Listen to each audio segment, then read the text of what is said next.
दोस्तों, आज की कहानी है बेटे के लिए खाना बना सकती हूँ तो बहू के लिए क्यों नहीं बना सकती। दोस्तों, कहानी शुरू करने से पहले अगर हमारे चैनल को सब्सक्राइब नहीं किया वो तो कर लीजिए ताकि आपके पास पहुँचे हर रोज नया वीडियो।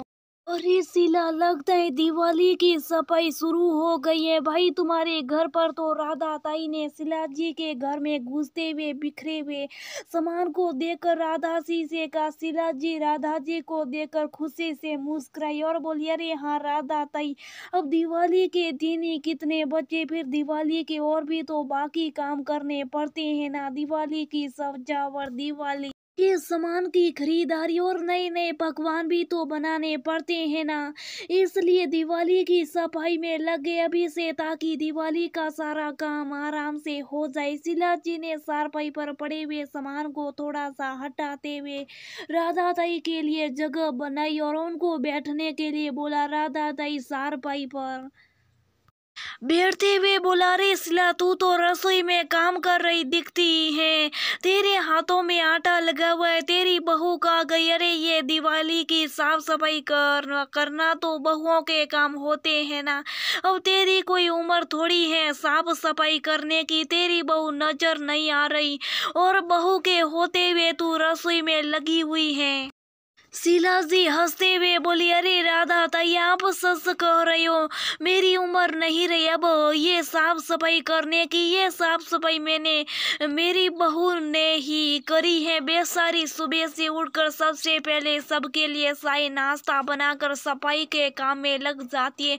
अब देखो दोपहर के 3 बजने को आए और ये दिवाली की सफाई का काम खत्म होने का नाम नहीं लेता। बेचारी अकेले काम करते करते थक गई थी तो मैंने उसको बोला, बेटा जा तू थोड़ी देर आराम कर ले, अपनी पीठ को सीधा कर ले, सुबह से लगी हुई है, आखिर जवाने तो क्या कोई मशीन थोड़ी है, उसके भी तो थकान होती है ना, इसलिए वह थोड़ी देर आराम कर रही है। मैं तब तक खाना बना लेती हूँ। मैं तो सुबह से बस थोड़ा हल्का फुल्का ही काम कर रही थी, खाना तो मैं भी बना सकती हूँ ना। वो बेचारी पहले तो घर का पूरा काम करो फिर ऊपर से खाना भी बना, इतना काम थोड़ी कर पाएगी भला। शीला जी की बात सुनकर राधा ताई आश्चर्य से अपने मुंह पर अपना हाथ रखते हुए बोली, हे भगवान, या तो उल्टी गंगा बह रही है। अरे भाई, बहू को इतना सिर पर चढ़ा रखोगी शीला तो तुम अपना सास होने का असली खो दोगी। अरे तुम्हारी बहू तुमको फिर कुछ नहीं समझेगी। उसके आगे पीछे घूमकर उसको बेटा बेटा बोलकर आराम करने के लिए तुमने बोल तो दिया, पर देखना तुम्हारी ये शराफत थोड़े दिन में तुम्हें तुम्हारी बहू के तेवर दिखा देगी। उसको यूं बैठे बिठाए खुद खाना बना कर दोगी तो फिर देखना वही तुम्हें हमेशा रसोई में घुसा कर रखेगी। शीला जी सब्जी के लिए आलू काटते हुए बोली, अरे राधा ताई, आप भी ना पता नहीं किस जमाने की बात कर रही है। आजकल की बहू ऐसी नहीं होती। अरे जब हम उनको बेटी मानेंगे तभी तो वह हमको भी अपनी माँ मानेगी। अरे मान लो आज बहू की जगह मेरी बेटी होती, वो थक जाती तो क्या मैं उसके लिए खाना नहीं बनाती है, उसके लिए भी बनाती है ना। उसकी तकलीफ को देखकर मेरे दिल में दर्द नहीं होता क्या। राधा ताई शीला जी को कुछ बोलती इससे पहले राधा ताई का फोन बज उठा। राधा ताई की बेटी का फोन था। राधा ताई ने खुश होते हुए फोन उठाया और अपनी बेटी से बोली, अरे मिनी बेटा, आज सुबह से मैंने तुझे कितने फोन किए पर तूने एक बार भी फोन का जवाब नहीं दिया। फुर्सत मिली है क्या तुझे मुझ में बात करने की।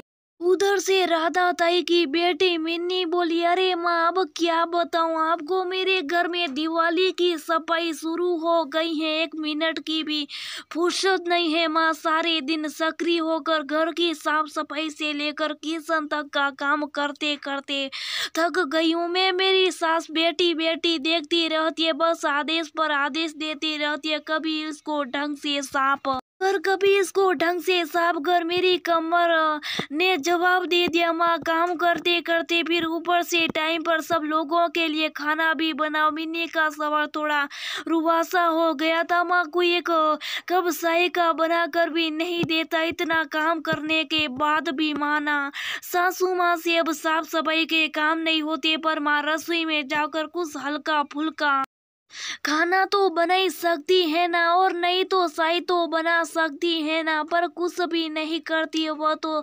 सच में माँ, आपकी बहुत याद आती है इस टाइम पर जब हम मायके में दिवाली की सफाई करते थे तो आप सबके लिए खाना बना देती थी, बीच बीच में चाय बना देती थी, और हम थक कर थोड़ी देर आराम भी कर लेते थे। पर यहाँ ससुराल में तो मेरी तकलीफ समझने वाला कोई भी नहीं है माँ। सफाई करने के बाद इतना थक जाती हूँ कि खाना बनाने का बिल्कुल भी मन नहीं होता, फिर भी मन मानकर सबके लिए खाना बनाना पड़ता है। बाहर का खाना कोई खाता नहीं। अच्छा माँ, अब मैं आपसे बाद में बात करूँगी, चाय बनाने का टाइम हो गया है, चाय बनाने जा रही हूँ। ऐसा बोलकर मिन्नी ने फोन रख दिया। राधा ताई की आंखों में आंसुओं की दो बूंदें निकल आई थी। अपनी बेटी की तकलीफ सुनकर बेटी की तकलीफ ने राधा ताई के दिमाग में पल रही उस जाले को हटा दिया था, जिसमें उनकी भी यही सोच थी, कर ससुराल में बहुएं सिर्फ काम के लिए बनी हुई होती हैं, सारी जिम्मेदारियां सिर्फ बहुओं की होती हैं।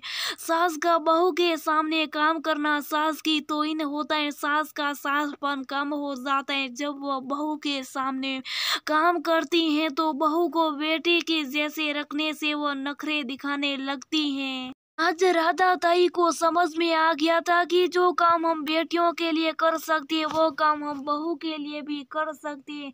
आखिर वो भी तो हमारी बेटी होती है, वो भी बेटी के जैसे उतनी कोमल और नाजुक होती है, वो भी थकती है, उसको भी आराम की जरूरत होती है।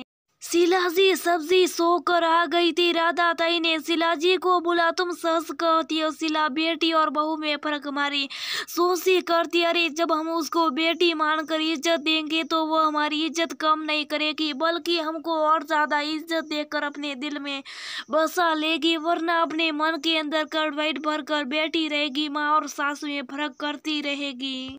आज तुम्हारी जैसी सोच हर सास की होना जरूरी है। मैं मेरी छोटी सोच पर खुद को छोटा महसूस कर रही हूँ। जाओ रोटियां बना लो, तुम्हारी बहू भी आ गई है। सच में बेचारी बहू थकी हुई लग रही। आराम करने के बाद भी तुम्हारे प्यार और अपनेपन भरे एहसास से इसको नहीं ताजगी मिल जाएगी। तुम्हारे दोबारा किया गया छोटा सा काम भी इसके लिए किसी कीमती खजाने से कम नहीं होगा। जाओ थाली परोस दो अपनी बहू के लिए। ससुराल में सास की ममता बहू के लिए ऊर्जा का एक संचार होती है। राधा ताई ने शिलाजी की बहू के सिर पर हाथ फेरा और उसको आशीष देकर चली गई।